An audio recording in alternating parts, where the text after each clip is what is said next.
Effet placebo, bille de sucre ou encore guérison magique. Vous l'avez? L'homéopathie, bien sûr, et ses dilutions en chaîne.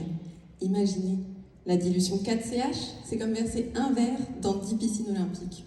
Et je vous parle même pas de la dilution 9CH, qui revient à mettre 10 baignoires dans tous les océans de la planète. Voilà les croyances populaires de l'homéopathie.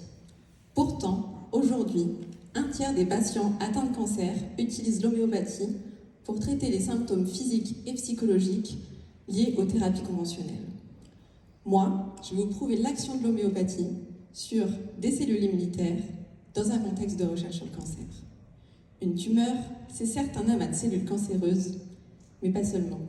Il y a aussi les cellules immunitaires et les cellules de soutien, accompagnées de la matrice extracellulaire, qui sont le ciment de la tumeur. Tous ces éléments vont créer un environnement favorable à la prolifération des cellules cancéreuses. C'est le micro-environnement tumoral.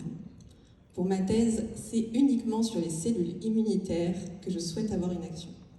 Un peu comme sur un front de guerre. Imaginez, les cellules immunitaires affrontent les cellules cancéreuses. Les traitements conventionnels, les chimiothérapies, les radiothérapies vont agir comme une véritable bombe nucléaire, en ne laissant rien sur leur passage. En revanche, l'immunothérapie va permettre aux cellules immunitaires de cibler spécifiquement la tumeur. Mais la cellule cancéreuse est maligne et elle a appris à mettre en place des stratégies pour échapper aux cellules immunitaires. C'est là qu'intervient l'homéopathie, grâce à laquelle je veux stimuler davantage les cellules immunitaires pour les aider à déjouer les stratégies des cellules cancéreuses. Ainsi, les dilutions homéopathiques que je teste sont connues pour agir sur l'immunité. Comment j'obtiens ce résultat? Pour être le plus fidèle à la réalité, je développe dans des boîtes des mini-tumeurs 3D. Pour cela, je mélange des cellules de cancer de côlon ou des cellules de cancer de sein avec des cellules de soutien qui vont synthétiser la matrice extracellulaire. Cette matrice, c'est comme un gel d'ancrage pour les cellules qui va leur permettre de se déplacer ou de dialoguer.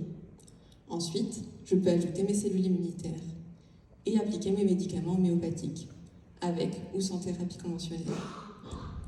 Enfin, je peux analyser le développement tumoral. Avec différentes techniques, je vais pouvoir mesurer le diamètre de la tumeur, compter le nombre de cellules mortes, ou encore évaluer l'infiltration des cellules immunitaires dans la tumeur.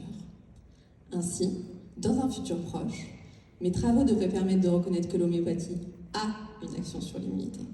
Et peut-être que lorsque ce jour viendra, on pourra convenir tous ensemble que l'homéopathie ne se réduit pas à un effet placebo.